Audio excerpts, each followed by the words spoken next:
Cape Town টেস্টে double century করলেন Ryan Rickelton. ওদিকে সিডনি টেস্টে রাজত্ব করছেন বোলাররা। এই খবরের পাশাপাশি দেশ বিদেশের ক্রীড়াঙ্গনের আরও খবর নিয়ে আমন্ত্রণ জানাচ্ছি ইসলামী ব্যাংক দীপ্ত স্পোর্টসে।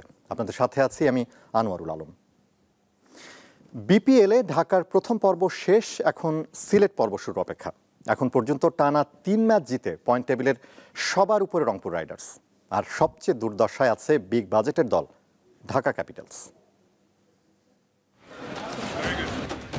দুটি পাতা আর একটি কুড়ির জেলা সিলেট। আগামী সোমবার এই চায়ের রাজ্যেই শুরু হচ্ছে বিপিএল এর দ্বিতীয় পর্ব। ঢাকায় প্রথম পর্বে সিলেট স্ট্রাইকার্সের মাত্র একটি ম্যাচ রাখা হয় সূচিতে। এবার হোম ভেন্যুতে তারা খেলবে 5টি ম্যাচ। এ কারণে প্রথম পর্ব শেষে মাত্র এক ম্যাচ খেলা দলটি আছে টেবিলের তলানিতে। সিলেটের বিষয়টি বাদ দিলে 8টি ম্যাচ শেষে সবচেয়ে বাজে সময় পার করছে শাকিব খানের ঢাকা ক্যাপিটালস। 3টি ম্যাচ খেলেও জয়ের মুখ দেখেনি তারা। অথচ বিগ বাজেটের দলটি নিয়ে আলোচনায় থেকে এবারের আসর শুরু করে ঢাকা। ব্যাটিংয়ে লিটন দাস, তানজিদ তামিম, জনসন চার্লসদের সাথে বোলিংয়ে মুস্তাফিজ, থিসারা পেরেরাদের নিয়ে প্রত্যাশা কম ছিল না, কিন্তু মাঠে তার প্রমাণ মোটেই দিতে পারছেন না ঢাকাইয়ারা। সম্পূর্ণ বিপরীত চিত্র রংপুর রাইডার্সের। 3 ম্যাচ খেলে সবগুলোতেই জিতেছে রাইডাররা। বিপিএল শুরুর আগে বাংলাদেশের প্রথম দল হিসেবে বিদেশি ফ্র্যাঞ্চাইজিতে অংশ নেওয়ার নজির করে তারা। সেই গ্লোবাল সুপার লিগের শিরোপাজয়ী দলটি ফুরফুরে মেজাজে বিপিএল শুরুর পর থেকেই দুর্দান্ত গতিতে ছুটছে। 3 ম্যাচ শেষে বোলিংয়ে তাদের খুশদিল শাহ 7 উইকেট নিয়ে দ্বিতীয়, আর নাহিদ রানা 6 উইকেট নিয়ে তৃতীয় স্থানে থাকলেও সেরা 3-এ নেই তাদের কোনো ব্যাটার। অনেকটা একই রকম পারফরমেন্স খুলনা টাইগার্সেরও। 2 ম্যাচ খেলে এখনো হারেনি তারা, কিন্তু ব্যক্তিগত পারফরমেন্সে সেরা 3-এ নেই তাদের কেউ। কেবল তরুণ মাহিদুল ইসলাম অঙ্কনই যা নজর কাড়েন মারকুটে ব্যাটিংয়ে।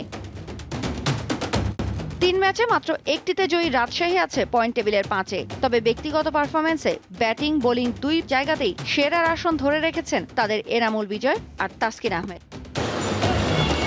তৌসিয়া ইসলাম, দীপ্ত স্পোর্টস। সিডনি টেস্টের দ্বিতীয় দিন শেষে অস্ট্রেলিয়ার চেয়ে 145 রানে এগিয়ে ভারত। দ্বিতীয় ইনিংসে ব্যাট করতে নেমে 6 উইকেটে 141 রান তুলে দিন শেষ করেছে সফরকারীরা। টেস্টে রীতিমতো ঝড় তুলে 33 বলে 61 রান করে আউট হন ঋষভ পন্থ। 50 করেছেন মাত্র 29 বলে, যা টেস্টে অস্ট্রেলিয়ার মাটিতে যে কোনো সফরকারী ব্যাটসম্যানের দ্রুততম, আর ভারতের টেস্ট ইতিহাসে দ্বিতীয় দ্রুততম। এর আগে ভারত নিজেদের প্রথম ইনিংসে 185 রানে অল আউট হয়। 4 রান কম, অর্থাৎ স্কোরবোর্ডে 181 রান তুলতেই সব ওজিরা প্রথম ইনিংসে সাজঘরে ফেরেন। 5 ম্যাচ সিরিজে 2-1 ব্যবধানে এগিয়ে স্বাগতিকরা।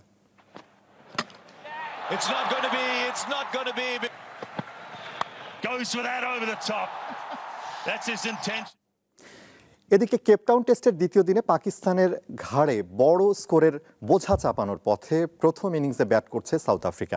শেষ খবর পাওয়া পর্যন্ত তাদের সংগ্রহ 5 উইকেটে 389 রান। 4 উইকেটে 316 রান নিয়ে খেলতে নেমে দ্বিতীয় দিনের শুরুটা ভালো করতে পারেনি সাউথ আফ্রিকা। মাত্র 7 রান যোগ করতেই বেডিংহামকে সাজঘরে ফেরান মোহাম্মদ আব্বাস। তবে অন্য প্রান্তে সাবধানী ক্রিকেট খেলে ক্যারিয়ারের প্রথম ডাবল সেঞ্চুরি তুলে নেন আগের দিনের 176 রানে অপরাজিত থাকা রায়ান রিকেলটন। তাতেই বিশাল স্কোরের পথে হাঁটে স্বাগতিকরা। এর আগে প্রথম দিনের শুরুতে কিছুটা চাপে পড়লেও টেম্বা বাভুমা ও রিকেলটনের 235 রানের জুটিতে শক্ত প্রতিরোধ গড়ে তোলে প্রোটিয়ারা। বাভুমা টেস্ট ক্যারিয়ারের চতুর্থ শতক তুলে 106 রানে আউট হন। The last time a subaltern was at this ground, and it was 9 years ago. দর্শক, চট্টগ্রাম আবাহনী ও মোহামেডানের ম্যাচে আছেন আমাদের প্রতিনিধি মাহমুদুল হাসান। তার কাছ থেকে জানবো সেখানকার সবশেষ।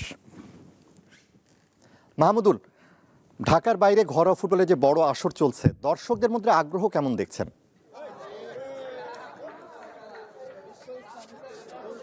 আনোয়ার, কিছুক্ষণ আগেই কিন্তু আরো একটি গোল হয়েছে, অর্থাৎ মোহামেডান কিন্তু 2-0 গোলে এগিয়ে গিয়েছে চট্টগ্রাম আবাহনী থেকে। আমরা খেলা শুরু থেকেই দেখছিলাম যে প্রথমার্ধ পর্যন্ত আক্রমণ এবং পাল্টা আক্রমণের মধ্য দিয়েই খেলা অতিবাহিত হলেও দ্বিতীয়ার্ধের খেলার কয়েক মিনিটের মধ্যেই কিন্তু আমরা দেখেছি একটি গোল হয়েছে। পাশাপাশি কিছুক্ষণ সময় পেরোতে না পড়তেই কিন্তু আরো একটি গোল আমরা দেখেছি যে মোহামেডান স্পোর্টিং ক্লাব তারা দিয়েছেন, অর্থাৎ 2-0-তে কিন্তু মোহামেডান আবাহনী এগিয়ে আছেন। এবং দর্শকদের কথা যদি বলি যে আসলে ময়মনসিংহের এই বিপিএল এর আজকের যে হাই ভোল্টেজ ম্যাচ, সেটিতে দর্শকদের উপস্থিতি অনেকটা চোখে পড়ার মতো, যদিও প্রত্যাশা অনুযায়ী দর্শক হয়নি বলে আয়োজকরা জানিয়েছেন। তারা বলছেন যে আসলে তারা ব্যাপক প্রচার প্রচারণা চালিয়েছেন, প্রচন্ড ঠান্ডার কারণে আসলে দর্শকদের উপস্থিতি তেমন হয়নি। তবে যারা উপস্থিত হয়েছেন অর্থাৎ ফুটবল প্রেমী যারা রয়েছেন তাদের মধ্যে কিন্তু এই খেলা নিয়ে ব্যাপক উচ্ছ্বাস রয়েছে। আমরা দেখেছি যে যখনই কোনো দল আক্রমণে যাচ্ছে দর্শকরা তাদের চিৎকার দিয়ে আসলে তাদের বাহবা জানাচ্ছে, এবং যারাই এসেছেন তারা কিন্তু খুবই উচ্ছ্বসিত ফুটবল কে নিয়ে। কারণ বিশেষ করে এখানে মোহামেডান স্পোর্টিং ক্লাবের যারা সমর্থক রয়েছেন তারা কিন্তু খুবই উচ্ছ্বসিত, কারণ ইতিমধ্যে তাদের দল 2-0 গোলে এগিয়ে আছেন এবং তারা প্রত্যাশা করছেন যে এই বিপিএল এভাবে আসলে ফুটবলটি তাদের প্রিয় খেলাটি আরও বেশি জমজমাট হবে এবং নিজ এলাকায় এই ফুটবল খেলাটি দেখতে পেরে তারা অনেকটাই আনন্দিত এবং উচ্ছ্বসিত। তারা বলছেন এই আয়োজন যেন প্রতি বছরই ময়মনসিংহে থাকেন, কারণ এই ফুটবল খেলাটি আসলে তাদের খুবই যে পছন্দের এক সময়ের খেলা। যদিও এটি দিনে দিনে এখন ক্রিকেট জনপ্রিয়তা বেশি পাচ্ছে, তারপরেও যারা ফুটবল প্রেমী রয়েছেন তারা বলছেন যে এই আয়োজন বাংলাদেশের ফুটবলকে সমৃদ্ধ করবে এবং ফুটবল প্রেমীদেরকে আনন্দ দিবে বলে তারা জানিয়েছেন। ধন্যবাদ মাহমুদুল। ভিনিসিয়াস জুনিয়রের লাল কার্ডের ম্যাচে ভ্যালেন্সিয়াকে 2-1 গোলে হারিয়ে স্প্যানিশ লা লিগার পয়েন্ট টেবিলের শীর্ষে উঠল রিয়াল মাদ্রিদ। ভ্যালেন্সিয়ার মাঠে ম্যাচের পুরো সময় দাপট দেখায় রিয়াল, তবে খেলার ধারার বিপরীতে 27 মিনিটে এগিয়ে যায় স্বাগতিকরা। 1 গোলে পিছিয়ে থেকে বিরতিতে যাওয়া লস ব্লাঙ্কোরা 55 মিনিটে পেনাল্টি পায়, তবে জুড বেলিংহাম মিস করেন মোক্ষম সুযোগটা। উল্টো অশোভন আচরণের জন্য 79 মিনিটে ভিনিসিয়াস লাল কার্ড দেখলে 10 জনের দলে পরিণত হয় রিয়াল। তারপরও 85 মিনিটে আর 95 মিনিটে পরপর 2 গোলে দুর্দান্তভাবে ঘুরে দাঁড়ায় তারা। 85 মিনিটে লুকা মদ্রিচ ম্যাচের সমতা ফেরানোর পর যোগ হওয়া সময়ের 5ম মিনিটে জয়সূচক গোলটি করেন বেলিংহাম। তাতে 19 ম্যাচে 43 পয়েন্ট নিয়ে অ্যাটলেটিকো মাদ্রিদকে টপকে শীর্ষে উঠল রিয়াল মাদ্রিদ। নতুন বছরে মাঠে নামার অপেক্ষায় দুঃসময়ের বৃত্তে ঘুরতে থাকা ম্যানচেস্টার সিটি। ঘরের মাঠ ওয়েস্ট হ্যামের বিপক্ষে খেলবে তারা। ম্যাচ শুরু বাংলাদেশ সময় রাত 9টায়। একই সময়ে আরেক ম্যাচে ক্রিস্টাল প্যালেসের বিপক্ষে লড়বে চেলসি, আর লেস্টার সিটির প্রতিপক্ষ অ্যাস্টন ভিলা। তবে এসব ম্যাচের ভিড়ে আলাদা করে নজর থাকবে সিটিজেন্সদের দিকে। যদিও প্রিমিয়ার লিগে টানা 5 ম্যাচে জয়হীন থাকার পর বছরের শেষ লড়াইটা হাসি মুখে শেষ করেছে গার্দিওলার শিষ্যরা।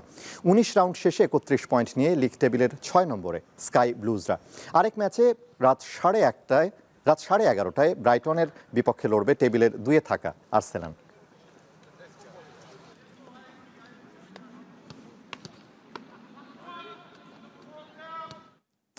এই ছিল আজকের ইসলামী ব্যাংক দীপ্ত স্পোর্টস। দেশ বিদেশের খেলাধুলার নানা রকম খবর পেতে দীপ্ত স্পোর্টসের সাথেই থাকুন, আর চোখ রাখুন দীপ্ত টিভির ডিজিটাল প্ল্যাটফর্মগুলোতে।